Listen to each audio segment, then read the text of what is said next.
I started playing baseball when I was 6 years old, and one of the things I really enjoyed, especially at a young age, about playing the game was the opportunity to engage with my father.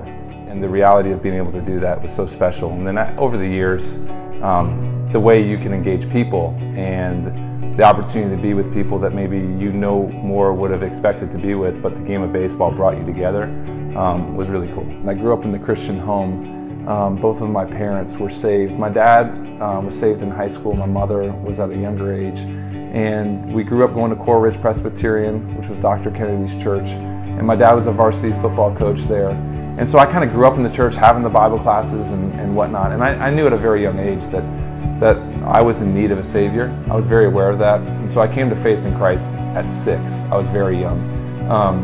And subsequently what happened is like you grow up in this Christian environment, and you've been taught the stories, and you've been in the Bible studies, and you've heard it, and sometimes there became this like calloused like feeling that, I've been here, I've heard this story before, and you start to lose track of the details, and it becomes kind of foggy. And inevitably what happened was, as you walk through life and as we experience things, it's like God gets our attention and makes us realize, remember all those things you were learning about me? Well, here is your ability to take conceptually what you know and tie it to the heart. Everybody has a story, right? We all have stories, we all have journey, we all have things that we're going to go through that sometimes is, not always the most comfortable. And then obviously there's times where you're on the mountaintop experience. And so for me, certainly the beginning of my professional career was kind of that mountaintop experience where I was drafted. Now I get a chance to go out and play. My first game was actually down in Florida at the Marlins Stadium, which is where I saw my first game as a kid. I grew up in South Florida.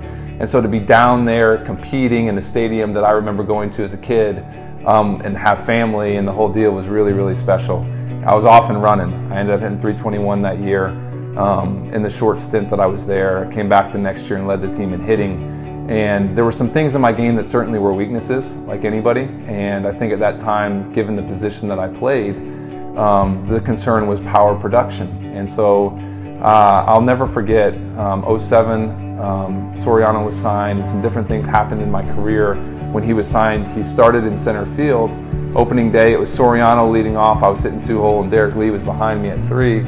And he ended up getting hurt early in that year. And when he got hurt, they ended up feeling like with his legs, it would be a better fit for him in left. And so here's this young kid, Soriano just signed this big contract, and here's this young kid who basically now, look, I couldn't play center, where do we put him? And so that was kind of the beginning of the end for me there in Chicago.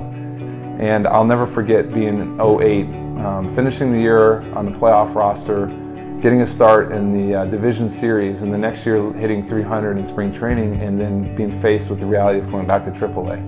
And it was really hard, and I didn't really accept it really all that well. But it was really unique and interesting to me because it was almost like God had a sense of humor. It was Kosuke Fukudome, who was signed out of Japan to come play for the Cubs, kind of starting that derailment of my career. And I remember sitting in my car in 08, even when I was in minor leagues, and I'm like, Lord, like what else do I have to do? Like I've literally done everything I can, and yet here I am, and this isn't right, and this shouldn't be happening, and all these things. Like I don't even know if I want to play this game anymore. I remember sitting in my car, like literally crying at one point because I was so emotionally over the whole thing. And it was now, you look back on it, and it was 2 years later that I was in Japan, and I remember standing on that line the first opening day and looking at all the people and kind of tearing up because I knew that somehow God was doing something special. And it didn't make sense to me back in 08. It was really hard to even come to grips with going to Japan because I felt like somehow I was giving up on what I'd worked so hard for. But after all of those experiences kind of led one thing to another. The next thing you know, I was standing in Japan trying to hit a forkball. But it was in that moment I remember God told me, He's like, the very ground that you're walking on, I put it here. And these people, I love them and I care about them, and these are my people, and regardless of where it is that we are, I created this. So whether it's America or it's Japan or anywhere else on the globe for that matter, like this is where I want you, and it's okay, I'm here with you. And so there was such a peace when I arrived. There was always that drive to continue to succeed, and then certainly the power and presence of the Spirit and the peace that I felt. And that year was just incredible. I mean, it was like a honeymoon phase of our 6 years there. just engaging a new culture and being able to meet new people. I remember sitting around the lunch table one day with the guys, and I'm like, man, here's this redheaded dude that grew up in South Florida, sharing a table with a guy who grew up in the middle of Japan, doing it totally different, but here we are together. And to just the performance on the field matched with the experience in such a way that I couldn't have ever written it up that way. And I remember sitting, it was in October, and I remember sitting in Tokyo, and I was right on the cusp of being able to break the single season hit record that was held by Ichiro Suzuki. And to even go through what that even looks like, I mean, you could be talented, you can have all the gifts, but for the balls to find the hole and everything to go the way it needs to go, you have to really, as a believer, you have to understand that it's much bigger than you. And so I remember sitting there, and there was all this attention from the media and all these different things, and I almost felt this pressure that if I did not succeed in that moment, that I was a failure. Because now I'm sitting here able to do this, and if I can't do this over the last week of the season, I've somehow messed it all up. And God continued to work through that. And I remember Oki, who was my translator, walked down the dugout, and he looked at me, and I said, man, this is so much bigger than me. I can't make this about me, because when I do, I'm not going to be able to do it. And he didn't understand. And I remember the particular at bat that I ended up breaking the record. It was bases loaded, and we were in the middle of a pennant race, and I remember just this freedom came over me that this isn't about you trying to get this hit, this is about you trying to help your team. And so when I finally let that go, and it was about driving these runners in, all I was trying to do was knock my guy in from third. I got a 2-0 change up, base it up the middle. And so that really kind of set the foundation within Japan of breaking that record. And the team I was playing for was very visible, and the national recognition it got. And it just opened up so many doors to be able to share and to just live it out. And live it out meant there were some tough times too. And sometimes that maybe I didn't necessarily always handle it the right way, but more reason to allow people to understand the need for Christ. It culminated at the end of that year, and there was a lot of different events that led up to it. And we ended up getting eliminated from the playoffs. And because we were eliminated from the playoffs, it was like a day or two before the Franklin Graham was hosting a festival in Osaka.